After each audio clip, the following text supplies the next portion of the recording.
Bendiciones en este día. Mi nombre es Lila González. Vamos a continuar con los audios del estudio del libro de Daniel.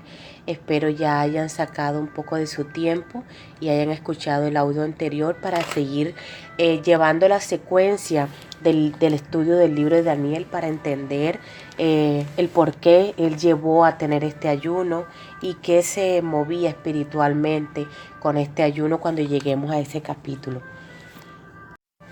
El libro de Daniel, este libro es la columna vertebral de todas las profecías. Este libro de Daniel es el que más da detalles de los últimos tiempos.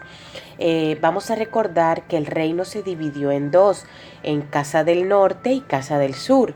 El reino del sur, que es el que estaba gobernado por Judá, que tiene las tribus de Judá, Benjamín y de los levitas, que son los sacerdotes. Daniel era parte de los judíos, de los Judá, de la tribu de Judá. Este era descendiente del rey David y por eso él estaba en el reino y él era príncipe. Este libro vamos a poderlo dividir en dos partes.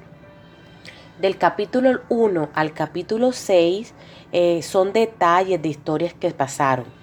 Y del capítulo 7 al capítulo 14 son temas, el tema se centra en todas las visiones apocalípticas y todas las revelaciones que Daniel tuvo.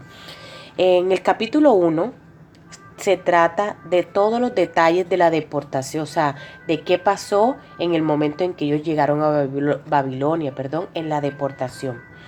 El profeta Isaías siempre profetizó a Judá que si no se arrepentían, vendría el juicio, que ya Dios había juzgado a las tribus del norte. Acuérdense que las tribus del norte también son llamadas casa del reino del norte, casa de Efraín o casa de Israel. También en este mismo tiempo vamos a encontrar que Siria intentaría también invadir el reino de Judá. Vamos a entender algo, pero aquí en este tiempo pasa un acontecimiento muy importante. Cuando se están llevando al reino del norte, que en ese mismo tiempo es gobernado por el rey Oseas, hijo de Elá, en ese mismo tiempo, en el 722 a.C., son llevados cautivos por Siria, pero al mismo tiempo el reino del sur tiene un rey llamado Ezequías. Este rey Ezequías sabe qué es lo que está pasando en el norte y él lo que hace es no buscar ayuda. El rey Ezequías hace algo muy hermoso, que él hace teshuvá, él hace arrepentimiento. Él entra en el templo, él rasga sus vestidos, él está suplicándole a Dios que tenga misericordia de ellos. Pero él hace algo que no solamente él hace arrepentimiento con su vida, él lleva a todo el pueblo a un arrepentimiento. Entonces, a través del profeta Isaías, él va y le dice que Dios ya tuvo misericordia y que ya él va a escuchar su clamor y le va a responder. Entonces, ¿qué hace Dios? Dios envía a su ángel para matar a 185,000, hermanas, 185,000 hombres del ejército de Siria. ¿Y qué tuvo que hacer el reino de Judá? Absolutamente nada. Solamente clamaron al Dios verdadero. Entonces encontraron en ese momento la respuesta. Pero más adelante, mire, todas estas historias las van a poder encontrar en Segunda de Reyes 19. Ahí es donde van a estar hablando todos estos acontecimientos del rey Ezequías. Es muy importante que la puedan leer porque nos trae muchas enseñanzas. Este capítulo del rey Ezequías nos trae muchas enseñanzas bien bonitas. Por ejemplo, después que pasa todo lo de Siria, el rey Ezequías cae con una enfermedad. Pero ¿qué pasa? Él le clama a Dios para que lo sane. Y Dios le dice que le va a sanar y le da 15 años más de vida. Pero ¿qué pasa en estos 15 años de vida? El rey Ezequías tiene un hijo llamado Manasés. ¿Y Manasés qué hace? El Manasés no hace nada que que va a favor de Dios. Él va a hacer todo y lleva al pueblo a hacer todas las cosas que van en contra de Dios. Y así lleva a todo su pueblo. Y luego viene otro rey llamado Amón. Y aquí es cuando hace aparición el profeta Jeremías. Luego viene Amón, luego viene Josías, pero está trabajando Jeremías, clamando a Dios y a través de él diciéndoles al pueblo que hagan teshuvá, que retornen a las sendas antiguas, que hagan arrepentimiento, que vuelvan a la palabra de Dios, al cumplimiento de la palabra de Dios. Para que haya protección, tiene que haber un cumplimiento de la palabra. Es un compromiso de parte y parte. Ellos cumplen el mandamiento, ellos cumplen las promesas, ellos cumplen los estatutos y Dios los protege. Así actúa contigo y conmigo. Nosotros cumplimos y Él cumple su parte de protegernos a nosotros. Pero como desafortunadamente el pueblo no le hizo caso a las profecías y a las palabras del profeta Jeremías, en esa época el rey Nabucodonosor logra conquistar todo el mundo antiguo hasta que llega a Judea. Y así es llevada a Judea por el imperio de Babilonia con el rey Nabucodonosor hacia Babilonia. Entre esos, acuérdense que en el audio anterior explicamos que son en tres épocas. La primera fue en el 605, que es cuando se va Daniel y la clase alta con Ananías, Misael, Azarías. En el 595, que es la segunda, va el profeta Ezequiel con la clase media. Y luego en el 586, que es la clase baja, que es donde está el profeta Jeremías, y es allí donde es la destrucción del templo. Pero ¿por qué el rey Nabucodonosor lleva al punto a la destrucción del templo? Porque resulta que en ese tiempo el rey de Judá, porque ellos seguían teniendo sus reyes, aunque estaban bajo el dominio de Babilonia, pero ellos tenían sus reyes. Entonces el rey busca ayuda con Egipto, pero Nabucodonosor se entera. Entonces allí cuando toma represalia Nabucodonosor y destruye el templo. Este exilio a Babilonia, profetizado ya, demoraría 70 años. Pero cuando Jeremías ve que ya el pueblo es llevado cautivo y ya destruyen el templo, es allí cuando el profeta Jeremías escribe el libro de Lamentaciones. Daniel en este capítulo vamos a encontrar que él propuso no contaminarse con la comida, ya que ellos seguían las instrucciones alimenticias que Dios les había dado para su pueblo, y que en el palacio se comían muchos animales impuros. Entonces, vamos a hacer un pare aquí. Cuando hablamos de animales impuros, nos estamos refiriendo, cuando estudien Levítico, ahí van a estar los determinados alimentos que Dios nos permite comer. Pero no es que quiera decir que los alimentos que Él no permite comer sean malos, porque todo lo que Dios creó es bueno. Lo que Dios se refiere es que todos están creados con un propósito y un fin. Por ejemplo, Él nos dice que no comamos langostas, que no comamos camarones, por ejemplo. ¿Qué significa el camarón? ¿Qué hace? El camarón es un animal que su alimento es su función es limpiar el océano. Él come el excremento de los demás animales. Entonces, al ingerir el camaroncito ese alimento, pues obviamente que tienen su carne. ¿Y qué nos estamos llevando nosotros a nuestra boca? Por algo Dios nos está explicando en su palabra que hay alimentos que no podemos comer. Ahora bien, ¿por qué nos dice que no podemos comer el cerdo? El cerdo es un animal que transpira hacia adentro. El cerdo no suda hacia afuera como los demás animalitos. El cerdo es un animal que se come cualquier comida hasta su excremento. Y todas las toxinas que él tiene acumuladas, él no las saca.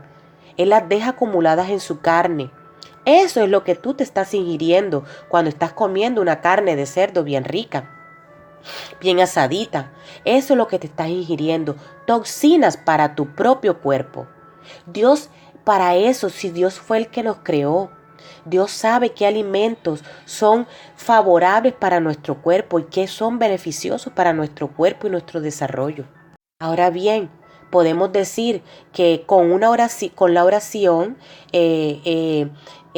por ejemplo, está en el versículo de Pedro cuando ve la visión y que ya todos los alimentos son bendecidos. No, estudien bien ese capítulo. Más adelante, Pedro se está refiriendo a personas, porque en aquella época ellos no podían mezclarse con gentiles, porque no podían tampoco entrar a las casas de los gentiles, porque los gentiles no tenían las leyes alimenticias, no cumplían con la ley que habían puesto en Levítico. Ellos no las cumplían. Entonces, por eso ellos no se mezclaban. Pero en el momento en que Dios le da la visión, él entiende que ya Dios está permitiendo una mezcla para que su palabra se extienda hasta los confines de la tierra. También dice que su palabra, que los alimentos son bendecidos con la oración y con la palabra. Ahí está, lo estamos dando la respuesta, con su palabra. ¿Y dónde está escrito que, por ejemplo, el cerdo ya está bendecido? No, no está bendecido. El cerdo no está bendecido por Dios, porque ya él determinó qué animales son de bendición y qué animales no los podemos comer. Ahora bien, siguiendo ya con el libro de Daniel, al llegar ellos al palacio, ellos fueron atendidos bien. Ellos fueron atendidos de una forma agradable. ¿Por qué? Porque ellos iban a ser capacitados para trabajar con el rey. Y Daniel, cuando llegan al palacio, le dice al encargado de los eunucos que por favor le dé a comer legumbres y agua. Y aunque el eunuco, el encargado, en el momento no lo aceptó, pero Daniel le propuso que en 10 días él examinaría cuál sería su desarrollo durante estos 10 días. Y así fue. En estos 4 muchachos, en esos 10 días, Dios les dio un conocimiento y la inteligencia en toda letra y toda ciencia. Este capítulo nos enseña ¿qué debemos hacer cuando estamos en una situación que sabemos que va en contra de la palabra de Dios? ¿Qué tenemos que hacer y de qué manera podemos actuar para darle el primer lugar a Dios? Por supuesto, con esta respuesta y con este libro nos vamos a dar cuenta que cuando le damos el primer lugar a Dios, Él nos respalda y Él nos da la victoria. Primero, estos chicos actuaron con mucha humildad, con mucho respeto y pidieron que los pusieran a prueba para demostrar quién era su Dios. Y efectivamente, cuando el rey habló con ellos, fueron encontrados 10 veces mejor que todos los magos y todos los astrólogos del reino.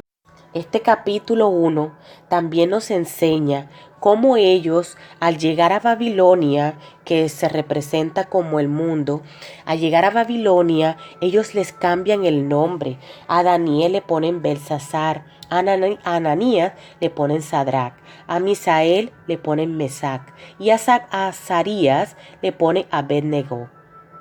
A ellos les cambian el nombre, pero a ellos no pudieron cambiarles su identidad de hijos. A ellos no les cambiaron su identidad de ser parte del pueblo escogido por Dios. Eso nos pasa a ti y a mí. Nosotros ya somos escogidas por Dios. Ya Dios nos tiene un nombre. Aquí en este mundo tenemos un nombre, pero ya Dios determinó nuestras vidas. Ya Dios nos escogió para este tiempo. Si tú estás haciendo este ayuno, si tú estás haciendo estudios de la palabra, es porque ya Dios te tiene destinada para grandes cosas, porque no es del que quiere o del que corre, es del que Dios tiene misericordia. Muchas veces Podemos encontrar personas estudiosas de la palabra, pero que no la aplican como dice su palabra, y han inventado doctrinas de hombres que han arrastrado al pueblo al pecado, como han hecho los reyes anteriores. No estamos lejos de las escrituras, no estamos lejos de esta realidad. Todo esto lo estamos viviendo. Y si tú te das cuenta, a través del tiempo se repiten las mismas historias, aunque en diferentes épocas, pero se repiten. Cuando se separaron los dos reinos, el primer rey, Jeroboam, ¿qué hizo? Separó los reinos, y para que no fueran a cumplir las leyes que Dios había estipulado y las fiestas que Dios había estipulado en su palabra, ¿qué hizo? Cambió las fiestas, cambió calendario, puso 2 becerros, uno al norte y uno al sur, para que la gente no bajara a Jerusalén. ¿Y qué pasa después con el tiempo? Pasan y se siguen repitiendo las historias. ¿Qué viene? Roma, que es la última bestia, cambia el horario, cambia las fiestas, cambia el calendario, y nosotros estamos siendo arrastrados por falta de conocimiento. Es tiempo de un despertar, es tiempo de retornar a su palabra y grabarla en nuestros corazones para así aplicarla, enseñársela a nuestros hijos y poder disfrutar de las bendiciones que Él nos prometió, que todas están en Deuteronomio, todas esas bendiciones por la obediencia, y también nos muestra las maldiciones por la desobediencia. Hay 2 caminos que podemos escoger. El más angosto es el que nos lleva a la victoria, porque es el más difícil de tomar. Todo el mundo quiere tomar el camino más ancho y el más suave, pero nosotras hemos determinado seguir su palabra, aunque este mundo, al estudiar su palabra, este mundo hay muchas cosas que van en contra de su palabra, pero para eso estamos estudiando, para que su espíritu hable a nuestro espíritu y podamos con libertad cumplir su palabra. Sin ningún impedimento, porque el cumplimiento de su palabra es un deleite para nuestras vidas. Bendiciones en este día, hermanas, y el día de mañana, con el favor de Dios, seguimos el estudio. Le damos gracias al Padre y a nuestro Mesías, a nuestro amado Jesús, y por todos sus méritos, en el nombre poderoso de su nombre. Amén. Bendiciones, hermanas, que tengan un resto de día bendecido.